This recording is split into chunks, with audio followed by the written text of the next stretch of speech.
Hello everyone. This is Eklavya from English Out,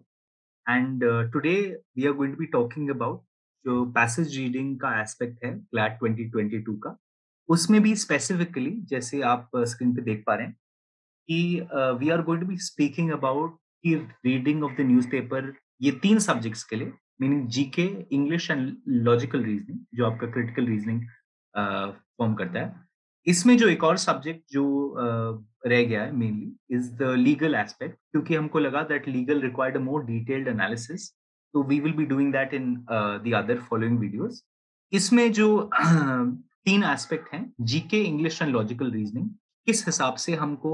exam के लिए जब हम भी न्यूज़पेपर रीडिंग कर रहे हैं, क्योंकि according to the consortium website, consortium पे जो भी हमें सिलेबस एंड गाइड जैसे भी लिखा हुआ है उसमें it specifically says that 350 to 450 words approximately will be required to be read for these particular sections.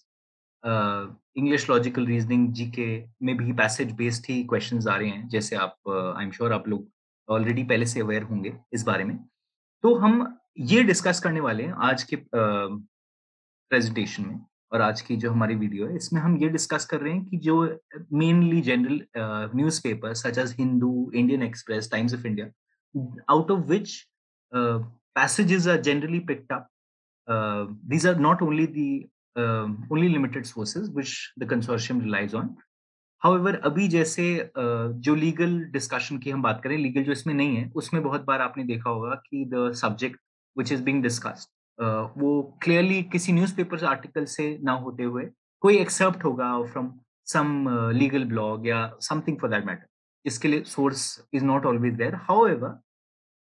the reason why we are taking this class today was because we felt that reading of the newspaper, जो आप generally भी GK के लिए पढ़ते हैं अपनी वो cap के लिए, उस हिसाब से भी अगर whenever you reading the newspaper out of practice रोज, ही जैसे आपको एडवाइस किया गया होगा for your CLAT prep, what are the basic things to keep in mind, या जब भी आप पैसेज पढ़ रहे हैं, कोई passage in the sense I mean to say कि कोई एडिटोरियल का कोई हिस्सा है या any news item which you are reading, उसके हिसाब से how do you have to generally go about it? क्या-क्या चीज़ें आपको अपने मन में याद रखनी है या ध्यान में रखनी है जब आप न्यूज़पेपर पढ़ रहे हैं, so that that might help you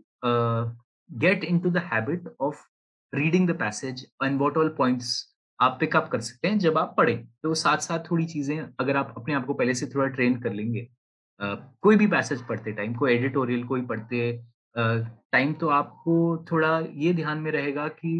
कोई कैसी टाइप की चीज़ें एग्ज़ाम में पूछी जा सकती हैं, कैसे टाइप के फैक्ट्स, फिगर्स या जो भी चीज़ें प्रिंसिपल्स व्हाटएवर, क्या ऐसी इन्फरेंसेस हैं जो मुझे पहले से ड्रॉ करनी आनी चाहिए, आई नीड टू नो। सो अगर आपको ये पहले से आइडिया हो इसके बारे में, it would make your preparation bit more easier than otherwise. So if you going section wise, हम सबसे पहले देखेंगे कि जो जनरल नॉलेज का एस्पेक्ट है, जीके तो as you must have been advised, आप अखबार उसके लिए पढ़ ही रहे होंगे। हाउएवर, जैसे इसमें कई-कई चीज़ें हैं कि looking for current news facts relevant from exam perspective, आप ये देखेंगे कि जो भी क्लैट के पास्ट ईयर पेपर्स में क्वेश्चंस आ रहे हैं, they are always related to somewhat what is happening in the news. जैसे अभी 2022 में जो एग्जाम आया था, पेपर आया था, उसमें there was something with respect to Ukraine and Syria, Ukraine and Russia, sorry. उसके रिस्पेक्ट में अगर कुछ चीज़ डिस्कस करी है या एनी स्पेस लॉन्च और एनी इंटरनेशनल मीट, तो जैसे आज के एग्जाम्पल में, आजकल के एग्जाम्पल में अगर हम न्यूज़ में देखें, तो अभी CVC has been in the news. Commonwealth games वगैरह के रिलेटेड भी 75th Azadi ka Amrit Mahotsav. So these are general topics जो आप ध्यान में रखेंगे कि what is in the news और वो कैसे हाइलाइट किया गया है न्यूज़पेपर में। एंड यू वुड सी कि वो एग्ज़ाम पर्सपेक्टिव से रिलेटिवली कैसे इम्पोर्टेंट है, क्योंकि अगर आपने पास्ट ईयर पेपर्स को देखा होगा, particularly I am talking about the GK section अभी। अगर आपने पास्ट ईयर पेपर चेक किया है, उसमें आपने देखा होगा कि एवरी एस्पेक्ट जो general of that news which is relevant, it always forms a part the exam. तो अगर कोई भी पैसेज या कोई editorial talks about particularly any sort of details of any news for that matter, so that is covered। और उसके जैसे, in order to give you a better example, if we think of the case of Ukraine and Russia, so when that is has been in generally in the news for the time. So उसके respect में उन्होंने उससे related obviously static portions भी पूछी, but a general news item of the current affairs or whatever is happening is always a part of majority of what is asked in the general GK in the GK section for the CLAT exam. उसके बाद जब हम ये current factors या current news को identify कर लेते हैं फ्रॉम द न्यूज़पेपर, तो there is also a different way of how to go about reading the newspaper for your GK और जो जनरल न्यूज़पेपर रीडिंग की जो क्लास होती है, which will be taking up later in the other videos to follow. However, as we have talked about, जो हमारा first point हमने बात करी है कि looking for current news facts which are relevant from the exam perspective, ये जितना ही इंपॉर्टेंट है उतना ही इंपॉर्टेंट है ignoring certain facts which are not relevant. इसका मतलब है कि कभी-कभी आप न्यूज़पेपर में बहुत ज़्यादा स्टैटिस्टिक्स या कुछ फैक्ट्स एंड फिगर्स देख के बहुत ओवरवेल्म हो जाते हैं और ये सोचते हैं कि इतना सब कुछ आप कैसे याद करेंगे, इतना सब कुछ कैसे रूट लर्न कर पाएँगे. तो however you need to keep in mind कि not everything, every fact and figure and every statistic or any particular uh, quote number or whatever is given in the passage or whatever article you're reading is important. So you have to filter it while you're going through. तो आपको देखना है कि जो आपको लगता है कि generally is of most significance, जैसे कि आज़ादी के अमृत महोत्सव पे कोई अगर क्वेश्चन आ रहा है, तो what all segments it covered, या again if you relying to this Ukraine and Syria वाला, तो associated knowledge with the issue at hand, which also forms a part of the static portion, is obviously relevant. And जैसे कभी-कभी ऐसा आ जाता है कि environment से रिलेटेड कोई सब्जेक्ट हो जिसमें कोई पर्टिकुलर समिट हुई हो या इंडिया की कोई लिस्ट में कोई रैंक आई हो, तो दो sort of things which you will be able to draw past year papers को देख के आपको पता चलेगा कि ये फैक्ट रेलेवेंट है. There might be other irrelevant information, irrelevant from the point of view or the basis of your exam. So वो चीज़ आपको डिस्टिंग्विश करनी है, वो चीज़ आपको इग्नोर करनी है, वो चीज़ आपको क्योंकि you will be there will be so much data available, so you have to filter that out essentially. So coming to our third point, which is distinguishing between the news, national, international, and other categories. जो ये news है, obviously the newspaper contains different sections, national, international. However, the other categories which I'm talking about here, अगर आपने CLAT की जो syllabus in guide है उसमें आपने देखा होगा फॉर जनरल नॉलेज के लिए art and culture and other continuing events of significant importance, ये भी other categories हैं apart from national international news. So you have to make sure कि अगर आपको कुछ environment, science and environment में कुछ ऐसा कोई टॉपिक मिल गया या अगर आप उसको डेटा को कोलेट करके आप कुछ ऐसा अपना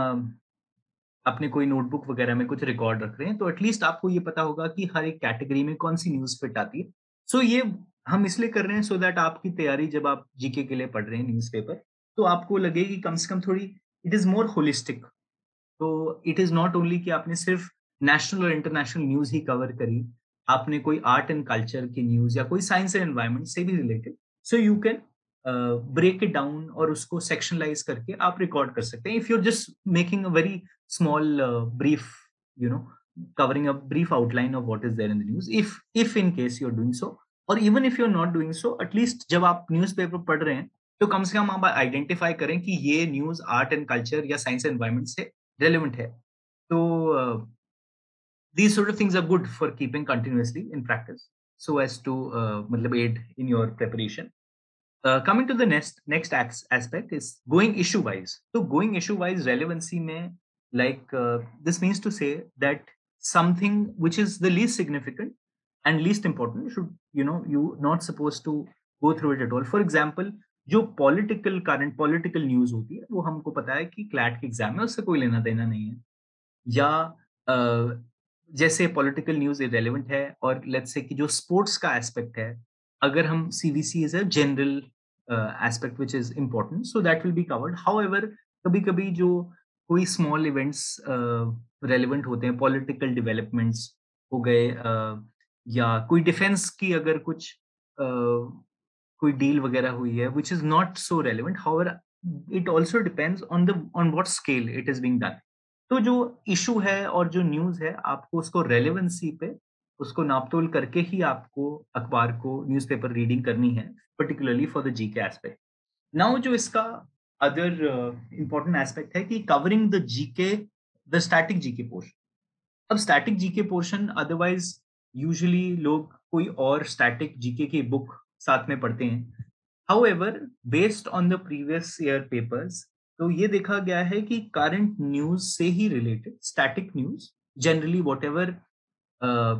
covers the static part of the news in question, जैसे कि मैं आपको यूक्रेन और रशिया का एग्जांपल जो दे रहा था, उसमें हमने देखा कि ये ऐसे क्वेश्चंस भी आए हैं कि what is the currency of Ukraine, what is the who is the current president of Ukraine, जिसमें सो मच सो कि if that question is relevant, if मतलब आप सभी को पता है कि यूक्रेन के प्रेसिडेंट व्लादिमीर ज़ेलेंस्की हैं। However, even for that aspect, because that name is so popular and that name has you might see that name so many times in the newspaper. So the spelling also is changed, and the spelling के ऊपर आपसे पूछा गया कि Vladimir Zelensky is the president, but the particular spelling was in question. तो उसके respect में जो भी स्टैटिक जी के एस्पेक्ट है कि Russia, Ukraine was a part of which of the blocks? Was it the USSR, another Soviet, or was it a part of Europe or whatever? These sort of questions जो आपको directly from जो current news है उससे directly mail खाती हैं, आपको उसी पे ध्यान देना है स्टैटिक जीके के लिए। Static GK will not be obviously covering, you might think कि बिकॉज जीके है तो it covers everything under the sun, लेकिन जाहिर सी बात है ऐसा नहीं है। आपको जो एस्पेक्ट्स हैं, वो न्यूज़ के करंट न्यूज़ को देख के ही उनसे रिलेटेड जो भी स्टैटिक न्यूज़ बनती है या स्टैटिक जीके जो है, रेलेवेंट है with respect to the main issue at hand या जो करंट में अभी हो रहा है, उसी को आपको कवर करना है। So that is particularly relevant for the general knowledge aspect. Now we come to the English language. तो ये जब हम बात कर रहे हैं, जब हमने प्रीवियस स्लाइड में बात करी जीके के लिए, तो for GK you practically covering the entire paper, and how to go about reading for GK will be taken up as I told you in another class. लेकिन जब हम इंग्लिश लैंग्वेज की बात करें तो इंग्लिश लैंग्वेज में जो recommended, most recommended sections होते हैं, वो एडिटोरियल ऑप-एड पेजेस जिनको हम बोलते हैं, वो ज़्यादातर हम उस पे एम्फेसिस करते हैं, क्योंकि उसमें जो पैसेजेस हैं they are more likely to form a part of directly form a part of your English language section in the CLAT exam. अब इसमें भी जो वो 4-5 पॉइंटर्स जो आपको ध्यान में रखने हैं कि जब भी आप कोई एडिटोरियल या कोई ऑप-एड कुछ कॉलम पढ़ रहे हैं, तो उसमें आप देखें कि क्या कॉन्टेक्सचुअल वोकैब है। Contextual vocabulary, what is the meaning of a certain word which is used in the passage and how to infer the meaning. क्योंकि बहुत बार जो क्लैट के एग्जाम है, इंग्लिश का जो उसका सेक्शन है, उसमें contextual vocab पर ही क्वेश्चंस पूछे जाते हैं कि what is the word so and so and what is the meaning of the word so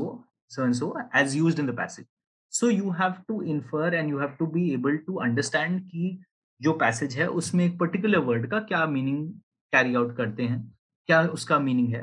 also ये कभी-कभी इट बिकम्स क्लियरर अगर आपको पैसेज जनरली भी समझ आया, तो you many a times try to infer. आप पैसेज का मीनिंग इन्फर करने की कोशिश करते हैं या मीनिंग इन्फर करने की कोशिश करते हैं from whatever else is been given in the passage, और किस कॉन्टेक्स्ट में उसे कहा गया है, hence it's contextual vocab. So these are sort of things which you need to be you know alert about जब आप अखबार पढ़ रहे हैं फॉर इंग्लिश लैंग्वेज सेक्शन के लिए। दूसरा एस्पेक्ट जो है वो है समराइजिंग जनरल आइडिया। जब भी आप कुछ भी पढ़ते हैं, चाहे आप अखबार पढ़ रहे हैं, चाहे आप कोई कहानी भी पढ़ रहे हैं, कहीं भी, तो आपने देखा होगा कि कोई शॉर्ट स्टोरी है या कोई भी एस्पेक्ट है, कोई एसे है, एनी आर्टिकल, तो उसका कुछ जिस्ट होता है कि what is the main idea या वो क्या फोकस एरिया जिस पे वो बात करना चाह रहे हैं। वेदर और नॉट वो क्रिटिसाइज कर रहे हैं, क्या उसका टोन है, it is a separate aspect, will be coming to that later. However, जो gist of the passage है कि what exactly is he wanting to say, that the author is he wanting to say whether the state of things is good or bad or whatever be the subject of the passage. So आपको ये मद्देनजर रखना है और आपको ये चीज देखनी है कि वो किस हिसाब से relevant है और क्या उसका gist of the passage है, general idea after you have read it. तो इसको समझने के लिए सबसे आप इस हिसाब से देख सकते हैं कि after you have read the passage, अगर आपको किसी को समझाना पड़े ये पैसेज, तो आप उन्हें in brief maximum to maximum 1 minute में आप कैसे बता पाएँगे कि पैसेज क्या बात करता है? So this is what you need to have a general idea about. आपने जब वो पढ़ लिया तो you just have a certain certain keywords which you pick up and you realize कि ये एस्पेक्ट इम्पोर्टेंट है, इस तरीके से। दूसरी बात, इसके बाद जो तीसरी बात हम आ रहे हैं जिस पर, वो है एग्जाम्पल्स यूज़। बहुत बार आपने देखा होगा कि जब आप एडिटोरियल ऑप-एड पढ़ते हैं, तो उसमें अगर अपना व्यू एक्सप्रेस करने के लिए a lot of times illustrations are used, examples are used in order to substantiate जो चीज़ ऑथर ऑलरेडी लिख रहा है। तो ये सारी चीज़ें आपको देखना है कि वो किस हिसाब से उसको अफ़र्म कर रहा है, नेगेट कर रहा है, स्ट्रेंथन कर रहा है, या वो अपने ही पॉइंट को जो उसने बोला है, वो एम्फसाइज़ कर रहा है, किस तरीके से। तो ये सारी चीज़ें हैं जो आपको बताई जा रही हैं फॉर इंग्लिश लैंग्वेज के लिए। आप पैसेज को जब आप पढ़ रहे हैं तो how do you read any article, any column, any op-ed page पे, एनीथिंग फॉर दैट मैटर। तो what are these pointers? These are the pointers which you need to look out for when you are preparing English language for CLAT point of view and reading the newspaper उस time पर। Fourth aspect जो है इसका है वो tone of the passage.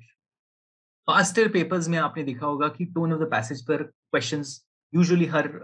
Section में, हर passage, हर English के passage में आते हैं। फॉर एग्जांपल, अगर whether the tone is critical और इज इट डिस्क्रिप्टिव और एनीथिंग नैरेटिव है, व्हाट इज एक्सपोजिटरी है, what is the author essentially talking about, वो किस तरीके से अपनी बात कर रहा है, कैसे उसका मैनर ऑफ एक्सप्रेशन क्या है, क्या वो चीज़ को सपोर्ट कर रहा है या वो डिस्क्राइब कर रहा है। और तो इस हिसाब से ये सारे पॉइंटर्स आपको देखने हैं कि वो किस हिसाब से एक्सप्रेस किए गए हैं पैसेज में। If something is been just generally described, like अगर if I have to give you an example, if you look at the if we look at like if there is any government project, right, if the Statue of Unity की हम बात करें, तो अगर हम देख रहे हैं कि उसके डिस्क्रिप्शन हम बता रहे हैं कि कितना बड़ा स्टैच्यू है और कितना उस पे फाइनेंसेस लगे हैं, how many people were employed. तो ये सारे aspects are descriptive example. The tone of the passage which is such would be descriptive. However, अगर उसमें हम ये बात कर रहे हैं कि स्टैच्यू ऑफ यूनिटी बनाने के लिए इतना फंड हमें लगा जो हम कहीं और यूज कर सकते थे, या इतना उसको बेनिफिट होता था, इतना बेनिफिट हुआ या इतना बेनिफिट नहीं हुआ, और something other than this would have been done. So you realize कि ऐसे पैसेज में, this is just a small example to guide you, कि इस एग्जाम्पल में आप देख सकते हैं कि जो टोन है, it is critical. We are trying to make a critical analysis of the facts at hand और whatever the issue at hand is. तो ये tone of passage in the coming further videos which will be putting up, we'll try to make this clear also. This is because we just giving you a brief outline आज की इस video में। जो इसमें fifth aspect है वो है comprehension. तो कॉम्प्रिहेंशन पर्टिकुलर टू क्वेश्चंस देखते हैं हम। You can, after you go through the passage also, this ये उससे मेल खाता है जो समराइजिंग और जनरल आइडियाज है। आफ्टर यू नो कि what is the aspect which is asked in the questions, or this is more relevant to the questions, जब questions को आप देख के ये बता सकते हैं कि कौन सा पैसेज, कौन से पैसेज के कौन से पार्ट में क्या चीज को कॉम्प्रिहेंड करने की जरूरत है, या विच एस्पेक्ट इज दी, मतलब क्वेश्चन में पूछा गया है। तो particular to question, after you have read the passage, अगर कोई बात पे किसी हिसाब से कोई रीजन दिया गया है, कोई एक्सप्लेनेशन दी गई है, तो that is what we mean by comprehension which is particular to question. तो ये सारी चीजें आप ध्यान में रखेंगे जब आप इंग्लिश लैंग्वेज के लिए न्यूज़पेपर रीडिंग करें। Now we come to the last section for this video which is the logical reasoning, जिसे हम क्रिटिकल रीजनिंग भी कहते हैं। इसमें जब भी आप कोई भी न्यूज़पेपर में, बिकॉज अगेन जीके के लिए तो we talked about holistically the entire paper which we will be covering, जो उसके सेक्शंस हैं, how to go about which will be dealing with later. जो इंग्लिश और लॉजिकल रीजनिंग, क्रिटिकल रीजनिंग के है लिए हम बात करें, जो op ed pages, column pages, opinion pages,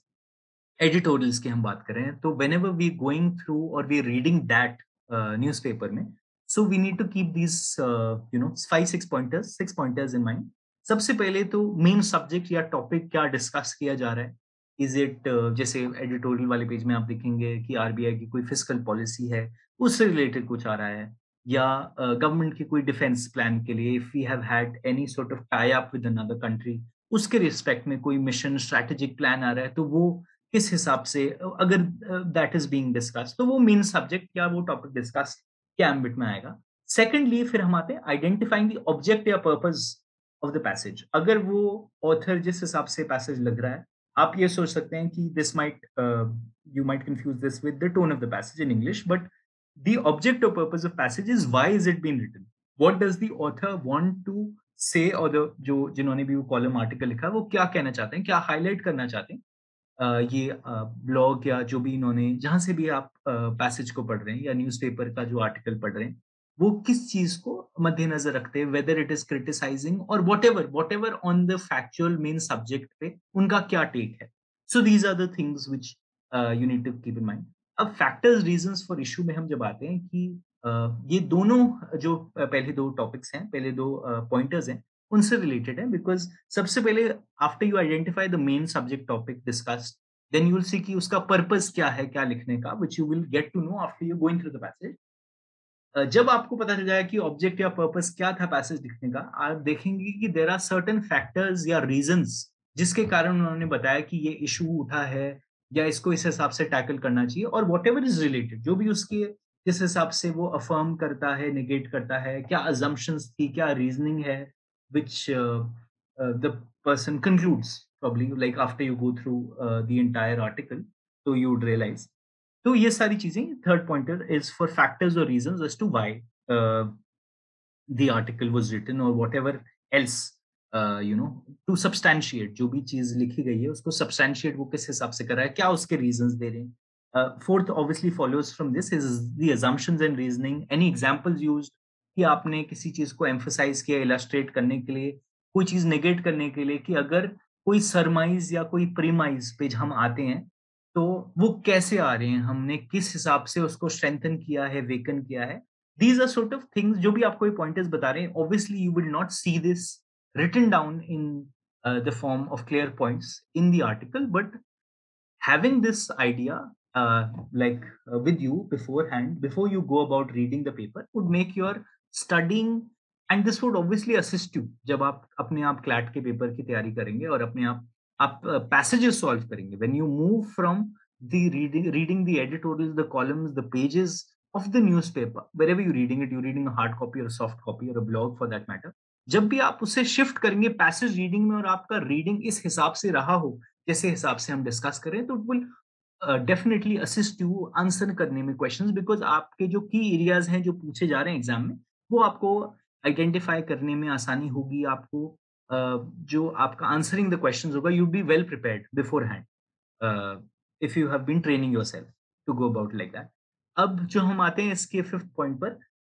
जिसमें हम बात कर रहे हैं कि द सूटेबल टाइटल, ये बहुत बार ये भी क्रिटिकल रीजनिंग, लॉजिकल रीजनिंग में ये पूछा जाता है कि which of the following is a suitable title for the passage or suitable title for the article for that matter, because we talking with respect to the newspaper, हो सकता है उसमें आर्टिकल ऑलरेडी लिखा हो, लेकिन जब भी आप पढ़ रहे हैं तो आप सोचें कि based on the main subject, the object purpose, क्या इसका और सुटेबल टाइटल हो सकता है, what is it that the author is talking about. तो ये सारे की पॉइंटर्स आप थोड़ा ध्यान में रखेंगे, मतलब including the suitable title. And coming to the last point is strengthening और वीकनिंग द प्रीमियम। जैसे मैं आपको बता चुका हूं कि हर एक क्रिटिकल रीजनिंग या लॉजिकल रीजनिंग के पैसेज में there is a premise, there is an assumption, कोई रीजनिंग जो आप क्वाइट क्लियरली, आपको थोड़ा टाइम लगेगा with respect to after your reading, आपको थोड़ा प्रैक्टिस के बाद you would be able to, it will become clearer and clearer step by step. तो अगर आपको पता चल जाए कि क्या प्रीमाइज है, ऐसे क्वेश्चंस भी आ सकते हैं, which of the following statement strengthen और weaken the author's argument, so you need to be careful while you're reading it कि अच्छा this is the premise, और अगर इसको weaken करने की बात हो तो ऐसा कोई statement अगर लिखा हो, तो अगर आप ये सारी गाइडलाइंस, जैसे हमने ये 3 guidelines for general knowledge, English language and logical reasoning के लिए डिस्कस करी हैं for while the newspaper reading, while you're reading the newspaper, either of these newspapers which we've taken up, the Hindu, Indian Express, or any other newspapers you're reading online as well, so reading the passages also is going to become a bit more easier for you, आपका थोड़ा CLAT के preparation में काफी उसकी help हो जाएगी। And इसके अलावा if there is any other doubt pertaining to the same what we have taken up, or anything else you want to ask relevant for the CLAT exam, uh, you can please reach us at this number, contact us at this number, and for any other queries, please any other follow-ups, any videos with respect to whatever subjects we've discussed, we'll be carrying on in this channel. So, all right. Thank you so much. Have a nice day.